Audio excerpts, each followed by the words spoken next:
Sejam muito bem-vindos ao JM Podcast. Meu nome é Vitor Macharetti. Eu sou a Marina Araújo. E hoje temos a honra de receber Felipe de Almeida Pereira, empresário bem-sucedido no setor de seguros, corretagem de imóveis e consultoria empresarial.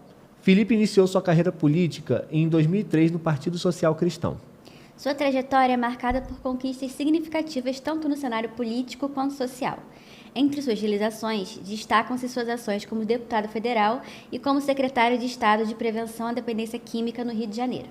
Atualmente, ele lidera o Podemos no Rio de Janeiro, impulsionando sua influência em todo o Estado.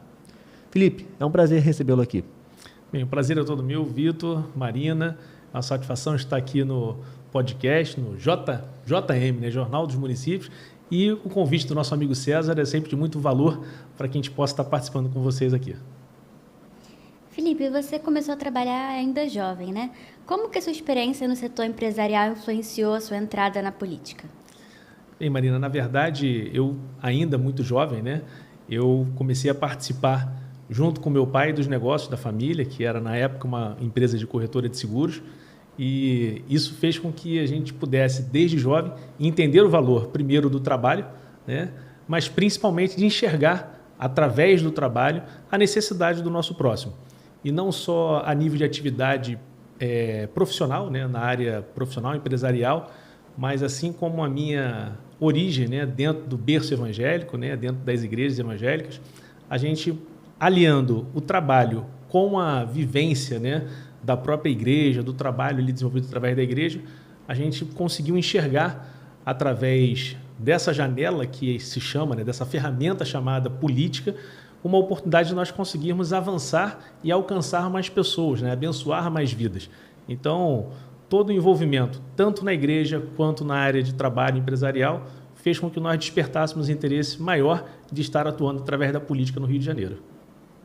Em 2003, você se filiou ao Partido Social Cristão e até rapidamente assumiu papéis de liderança no partido.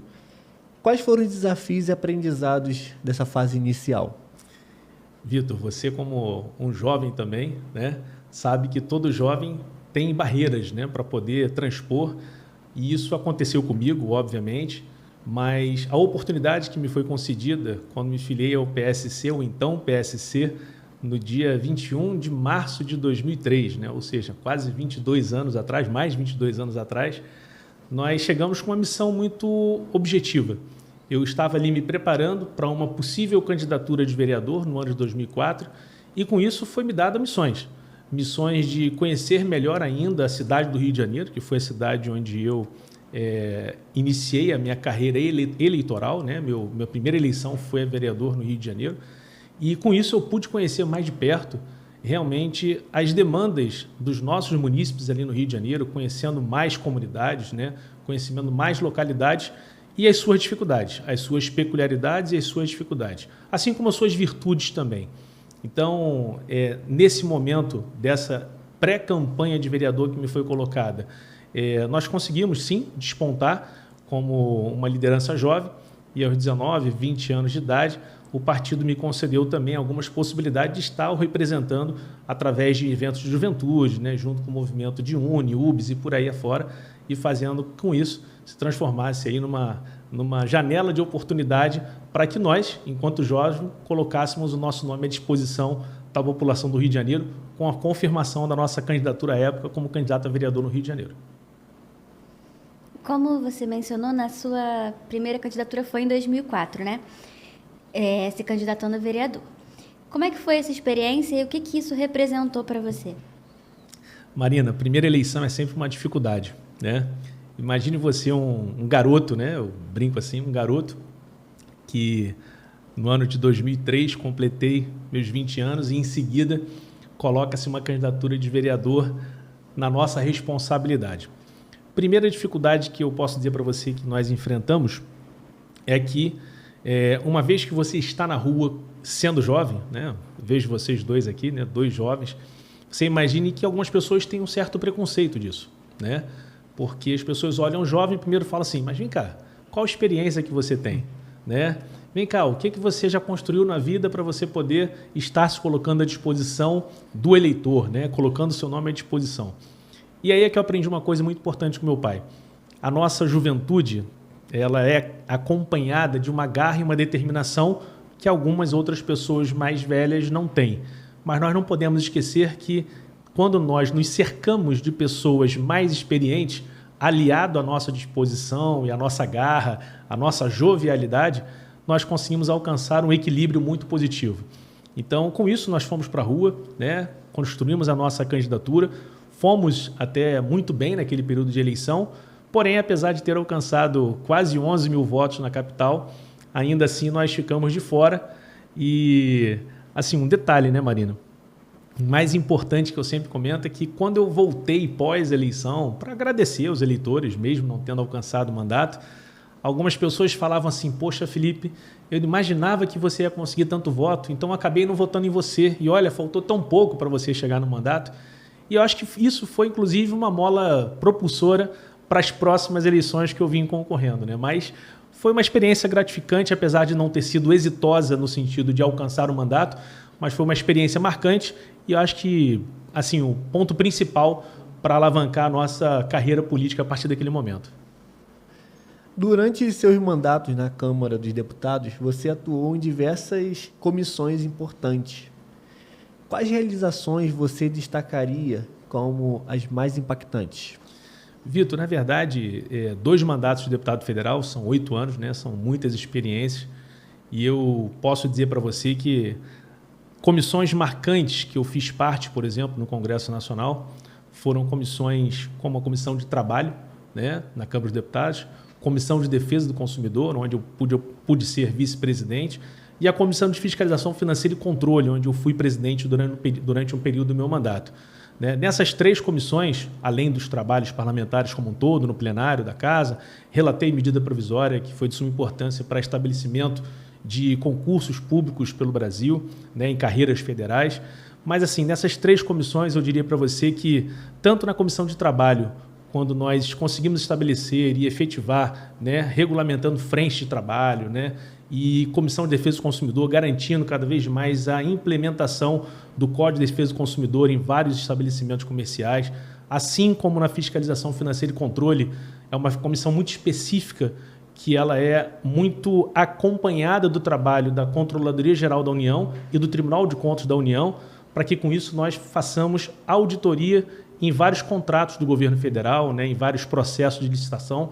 Então, isso são marcas importantes de realização de um mandato que eu tenho muita satisfação de ter exercido e, quem sabe, né, pedindo a Deus a oportunidade de continuar exercendo numa próxima oportunidade que vier. Como secretário de Estado, você liderou uma das maiores campanhas antidrogas no Rio. Você pode contar um pouco para a gente sobre os principais desafios que você enfrentou nesse projeto e o impacto dessas ações? Essa foi uma experiência muito rica, Marina, porque quando o governador à época, o governador Sérgio Cabral, me convidou para implementar a política de prevenção à dependência química no estado do Rio de Janeiro, nós tivemos uma missão inicial, que foi de estruturar toda uma política que não havia, né, antes no estado do Rio de Janeiro. Tinham, sim, algumas ações específicas, mas não uma política própria para isso. Então, foi um desafio muito grande, porque imagine começar uma secretaria estadual do zero, né? Desde a sua parte administrativa, burocrática, até a execução de políticas públicas reais e efetivas na ponta. E a missão foi muito clara. Nós tínhamos um eixo, né, 3 eixos de atuação, que era o acolhimento, né, das pessoas, a prevenção e a reinserção desse indivíduo, né, do dependente químico, no mercado de trabalho, na sociedade como um todo. E isso foi um trabalho muito legal, porque nós podemos fazer um cadastramento de mais de 300 entidades, né, que tratam, né, do dependente químico, tanto na parte de acolhimento, tanto na parte de prevenção, assim como também entidades que fazem a reinserção desse indivíduo no mercado de trabalho. Então, quando se trata de política de prevenção de dependência química, as pessoas às vezes têm uma visão deturpada, porque algumas pessoas acham que, por exemplo, né, o Alcoólicos Anônimos, né, tem uma política específica que realiza, ou então o pessoal fala muito das comunidades terapêuticas, comunidades terapêuticas têm sempre um vínculo religioso, né, seja ela de qual matiz for. Mas, assim, a verdade é que nós entendemos que uma política pública, para ser bem executada, ela precisa contar com todos que atuam nessa área. Eu, por exemplo, já me deparei com o Ministério Público, Vitor, interferindo em ações da Secretaria, né, por desconhecer a dinâmica, a logística de como funciona um processo, por exemplo, numa comunidade terapêutica, né? Em contrapartida, o Ministério Público não sabe muitas vezes o que faz, porque fala-se da internação compulsória, fala-se da internação não compulsória, ou seja, há casos e casos. Mas a verdade é que, primeiro, para o dependente se recuperar, ele precisa querer. Segundo, quando ele quer, ele precisa ter um lugar onde atenda a expectativa da realidade de cada um.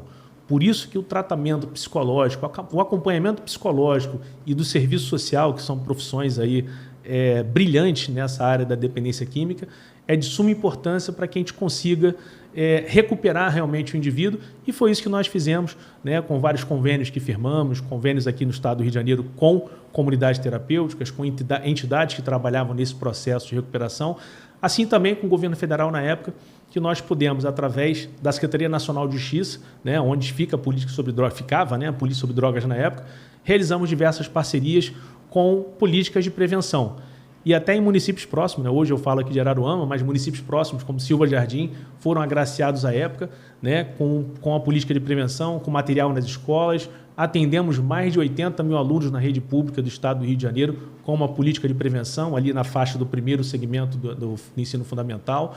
Então, assim, isso tudo foram políticas que foram bem recebidas pela população do estado do Rio de Janeiro, e uma pena muito grande, né, que eu tenho, de que após a nossa saída da secretaria, ela se transformou numa subsecretaria e ela acabou tendo vamos dizer assim, né, um desmanche das políticas públicas que vão sendo feitas, justamente por algumas pessoas não concordarem ou apenas não estarem sabendo da melhor forma como aplicá-la no dia a dia.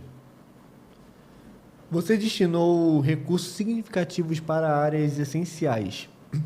Como você avalia a importância desses investimentos no contexto do desenvolvimento social? Isso é uma pergunta muito boa, Vitor, porque hoje o que se discute muito nos atuais, né, mandatos, né, é a tal da emenda impositiva ou então o orçamento secreto, né? E muito se fala sobre ter muito poder o mandato de um deputado hoje, né, com as emendas impositivas, e alguns falam que não, isso é normal, tem que ter. Na verdade, eu acho que todo equilíbrio é muito bem-vindo.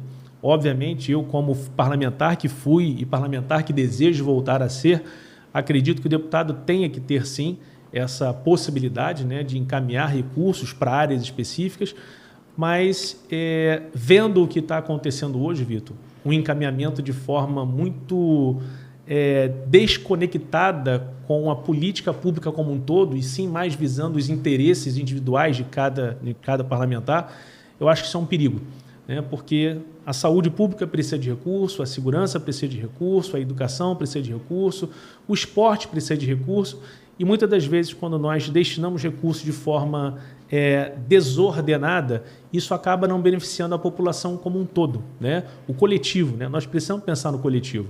Então, eu acredito que assim como eu tive a oportunidade na minha época, mesmo sem ter o orçamento impositivo, nós podemos encaminhar recursos para a área da saúde, por exemplo, segurança pública, que foi um tema sempre que muito me chamou a atenção também.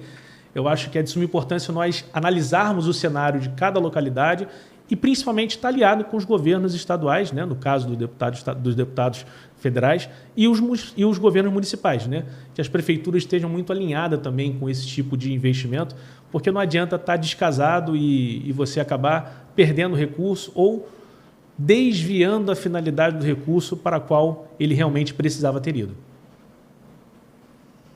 Após a fusão do PSC com o Podemos, como você vê o futuro do partido e quais são os seus principais objetivos liderando o Podemos? Hoje nós temos essa alegria muito grande, Marina, do Podemos ter incorporado o PSC, né? Eu falo que eu tenho mais de 22 anos de filiação ao mesmo partido, porque uma vez que o PSC foi incorporado pelo Podemos, a nossa filiação continua a mesma, né? Inclusive, graças a Deus, e a nossa direção nacional, o Diretório Nacional, o Executivo Nacional, nós conseguimos manter do histórico do PSC o nosso número, que é o número 20, né? E também manter como um dos símbolos do partido o peixe, né? Que é o símbolo do cristianismo, né? Que é muito importante para nós do PSC, que acreditamos numa política social cristã verdadeira sendo aplicada no coletivo. Mas hoje o Podemos, a nível nacional, ele tem uma robustez muito grande, né? Nós temos a satisfação de ter, em relação ao resultado eleitoral, o número de 20 deputados federais, né? Não é só coincidência não, né? Mas é 20 do Podemos, né? E 20 é o número de nossos deputados federais. Temos 5 senadores da República, né? Nós temos um partido hoje que tem uma representatividade, nós somos o 8º maior partido no Congresso Nacional hoje, o 8º maior partido do Brasil. E aqui no Rio de Janeiro, esse retrato, né, da Nacional vem com esse peso de responsabilidade, para que nós tenhamos agora na eleição de 2026, mais uma vez, né, ultrapassarmos a cláusula de desempenho, né, e acredito que com toda assim, humildade, mas muita firmeza, o Podemos vai ultrapassar essa cláusula de desempenho com a eleição de pelo menos 30 deputados federais, de 30 a 35 deputados federais no Brasil, e o Rio de Janeiro, se Deus permitir, irá contribuir com 2 deputados federais pelo menos e 4 deputados estaduais na Assembleia Legislativa. Esse é o nosso objetivo, né? E crescendo a cada eleição que nós pudermos passar. Quais são suas metas políticas para os próximos anos? E como você pretende continuar contribuindo para o desenvolvimento do Rio de Janeiro? Vitor, nossa meta é sempre algo muito assim, importante, né? Eu, enquanto pessoa física, né, enquanto cidadão, eleitor, né, e quem já foi votado também, eu pretendo, no ano que vem, me colocar mais uma vez como candidato a deputado federal, né? Pretendemos retornar para essa cadeira. Isso, se Papai do Céu permitir, e os nossos eleitores do Rio de Janeiro também concordarem, né? Mas essa é a nossa meta para o próximo ano, né? Espero poder contribuir com o meu estado. Hoje, com certeza, eu estou falando de um jovem de 41 anos, né, que ano que vem estarei com 42 anos concorrendo à minha 8ª eleição, né? Então, eu acredito estar muito mais maduro do que numa primeira oportunidade eu tive de estar deputado, e hoje me colocar à disposição do Rio de Janeiro, né, e não é fácil, tá, Vitor, Marina, vocês são 2 jovens, né, com certeza mais jovens do que eu, e quando a gente entende a importância de se colocar à disposição numa eleição, né, de colocar nosso nome na urna, né, colocar nossa vida à disposição da política, porque as pessoas falam, Felipe, política é fácil, né, política é algo tranquilo, né, qualquer um pode ser. Não é bem assim, não, né? Eu, como falei aqui da minha origem evangélica, né, eu faço parte do ministério da igreja e eu sempre falo para todo mundo, a política é muito, muito parecida com o ministério de uma igreja, né? Você só é separado para ser um líder religioso, né? Um líder evangélico, um líder na sua paróquia, católica, seja lá onde for, se você tiver algumas condições a mais do que o simples membro. E Deus capacita, né? Deus vai preparando isso. Então, hoje eu me sinto, sim, preparado e capacitado por Deus, né? Buscando sabedoria diariamente para que a gente possa, mais uma vez, colocar nosso nome à disposição, com essa meta, né, objetiva do ano que vem, estar sendo, mais uma vez, candidato a deputado federal e, Deus permitindo, estando eleito para representar o nosso Estado. Estado esse que eu tenho orgulho de morar, de viver e de lutar diariamente para que a gente possa contribuir com uma política pública mais justa. Até porque hoje, Vitor, se você parar para fazer uma análise, inclusive nesse cenário nacional que nós estamos vivendo, de inúmeras injustiças e conflitos e extremismo que nós estamos vivendo, nós precisamos ter equilíbrio. Nós precisamos ter equilíbrio. Combater as injustiças, mas mais do que isso, ter equilíbrio. E eu tenho convicção de que, uma vez que nós possamos estar realmente, mais uma vez no mandato de deputado federal, lutar para que esses direitos, né, e garantias, né, como cidadão, e também deveres, estejam sendo cada vez colocados de forma mais clara, é o mais importante para que nós alcancemos uma sociedade muito mais equilibrada e com justiça sendo feita, né? Combater essas injustiças, eu acho que é o que mais precisamos hoje. Na semana passada, a gente recebeu aqui o ex-prefeito de Casimiro de Abreu, Antônio Marcos, e ele declarou uma parceria à sua pré-candidatura a deputado. E a gente queria saber se você já possui alguma parceria declarada aqui em Araruama. Vamos lá, Araruama é um negócio interessante, né? Eu queria até passar um vídeo, eu posso passar um vídeo? Primeiro, anunciar a importância que tem a sobrevivência de um partido é a eleição de deputados federais. Essa é a essência de qualquer partido que é grande e que quer continuar grande. Então eu quero pedir aqui aos vereadores de São Gonçalo, de todo o estado do Rio do Podemos, entendam isso. Já fazendo parte dessa família, eu faço esse apelo.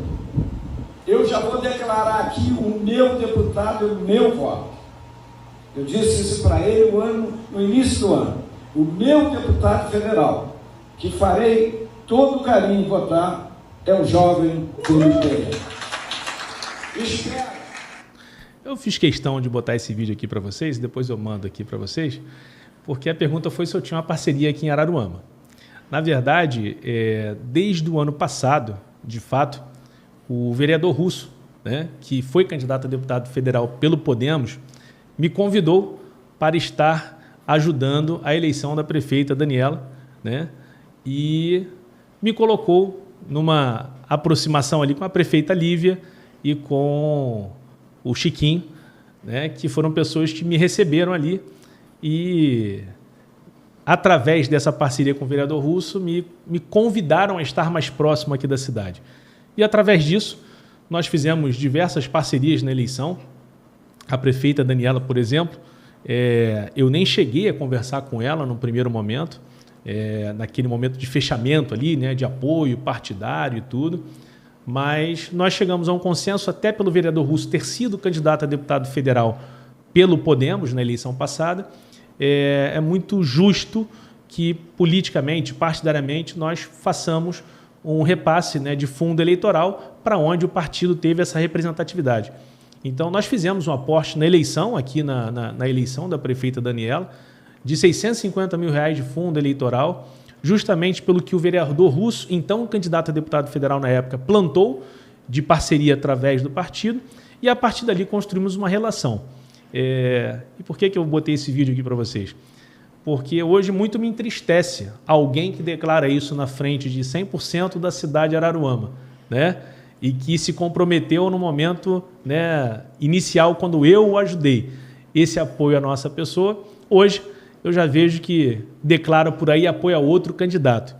Na verdade, vou fazer mais uma leitura para vocês aqui, para que fique claro, né, algumas coisas importantes. E independente de credo, tá, o Vitor e Marina, independente de religião, acho que todos conhecem a Bíblia, né? Todos conhecem a Bíblia. E eu queria só fazer a leitura aqui de uma passagem para vocês, só para vocês entenderem o que eu vou dizer de forma mais clara, que está lá em Salmos 15, versículo, vou botar na linguagem aqui mais atualizada para vocês poderem ter um entendimento melhor, né? Salmos 15, versículo 4, diz assim: Ele despreza aqueles que o Senhor rejeita, mas trata com respeito os que o temem. E essa parte que é importante. Ele cumpre o que promete, mesmo com prejuízo próprio. Ou seja, quando a pessoa tem caráter, né, as pessoas cumprem o que prometem, mesmo se não tiver carguinho ou boquinha em qualquer lugar que seja. Então, acho que assim, o que eu aprendi com meu pai a ser homem é que isso aqui, mesmo que se tenha prejuízo próprio, a gente mantém a nossa palavra. Então, graças a Deus, eu tenho pessoas como o vereador Russo, que é um excelente parceiro, amigo, irmão, aqui na cidade de Araruama. Tenho pessoas nos municípios vizinhos, como Antônio Marcos, esteja aqui. Antônio Marcos é um amigo, irmão, um queridíssimo, né, que eu tenho. Já somos parceiros há muitas eleições, desde quando ele estava prefeito na cidade de Casimiro de Abreu, cidade essa que eu tenho um carinho enorme. Já tive lá mais de 11% dos votos válidos da cidade, vindo através dessa parceria com o Antônio. E aqui em Araruama, o Russo tem sido, graças a Deus, um excelente parceiro. Esse tem sido o homem, né? Mas tem algumas pessoas que não têm essa palavra aqui, né? Porque, por causa de um prejuízo próprio, acabam mudando o seu caráter e a sua palavra. E com a gente não é assim. Falou, cumpriu. Sim, sim, não, não. Que você é de berço evangélico, logo você tem seus princípios bem definidos. Graças a Deus. Como sua fé e sua vida familiar influenciam nas suas decisões no âmbito político e empresarial? Vitor, na verdade, eu não preciso nem falar muito, né? Porque princípios não se negociam.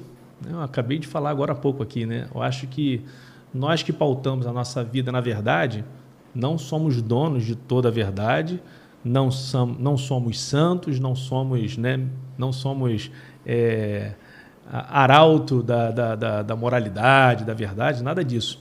Mas quando nos pautamos em princípio, e aí teve uma pregação agora desse domingo, né, lá na igreja onde eu congrego, que falava sobre uma passagem importante do rei Davi, né? Davi não foi um homem perfeito, Davi não foi um homem sem pecado, né? Até porque passagem é clara na Bíblia, né? Sobre aquela mulher, né, que estava sendo apedrejada, né? Quem não tem pecado atira a primeira pedra, né? Ninguém teve coragem de apedrejá-la porque realmente todos têm pecado, todos têm falhas. E assim sou eu também, né? Cheio de falhas, cheio de pecado. Mas Davi, mesmo sendo um pecador, foi o maior rei, né, que nós vemos ali na história, né, de Israel. Tanto que o símbolo da bandeira de Israel é a estrela de Davi, né? E fica claro a sua importância na história. Mas mais do que isso, o que eu posso ressaltar a vocês é que quando nós temos um coração temente a Deus e um coração que vive e depende da presença de Deus na nossa vida, nós tendemos a errar menos. E quando nós colocamos Deus na direção da nossa vida, com certeza nós, apesar de podermos errar, conseguimos achar o acerto de uma forma muito mais objetiva. Então, pautando a nossa vida nessas verdades e nesses princípios, com certeza Deus há de nos abençoar. Certo. Estamos chegando no final da nossa entrevista e queria deixar esse espaço para que você possa mandar uma mensagem para quem está nos assistindo. Pode ficar à vontade. Bem, primeiro dizer da satisfação de estar aqui no podcast com vocês aqui em Araruama, agradecer mais uma vez ao convite do César, agradecer a você, Vitor, Marina, por esse carinho, agradecer a vocês, nossos telespectadores aqui no podcast, que estão nos ouvindo, né, nossos ouvintes, que vocês possam, primeiro, acreditar em Deus acima de qualquer outra coisa, né? Isso é um princípio, um valor que a gente precisa carregar. Mas, mais do que isso, que nós possamos continuar acreditando na política, porque a política, assim como a vida de qualquer pessoa, seja na sua casa, no seu trabalho, na sua família, ela contém problemas, né? Até porque a política é feita por seres humanos, né? Por homens, por mulheres que são falhos. Mas a nós cabe acreditar que quando nós colocamos Deus à frente, nós conseguimos com certeza alcançar os nossos objetivos e mais do que isso, nós conseguimos alcançar a bênção de Deus para que possamos ser seres humanos melhor e aonde nós estivermos, seja no trabalho, seja em casa ou seja na política, nós também possamos ser pessoas melhores. E na política como um todo, contribuindo cada vez melhor para o bem coletivo, sempre colocando o ser humano em primeiro lugar e fazendo com que a política seja realmente um elemento de transformação. Gente, não se esqueçam disso. A política precisa ser enxergada como uma ferramenta de transformação e nós estamos aí com o Podemos aqui no estado do Rio de Janeiro, no Brasil, e eu me colocando à disposição cada vez mais para ser uma dessas ferramentas de transformação na política do estado do Rio de Janeiro, na região dos Lagos, em Araruama e por todo o Brasil. Obrigado pelo carinho, que Deus nos abençoe. Nós te agradecemos, Felipe. Muito obrigado pela presença, foi um papo muito bom. E agradecemos a todos vocês que estão nos assistindo. Não esqueça de seguir nossas redes sociais, curtir, compartilhar esse vídeo e esperando você no próximo vídeo. Até a próxima. Tchau, tchau.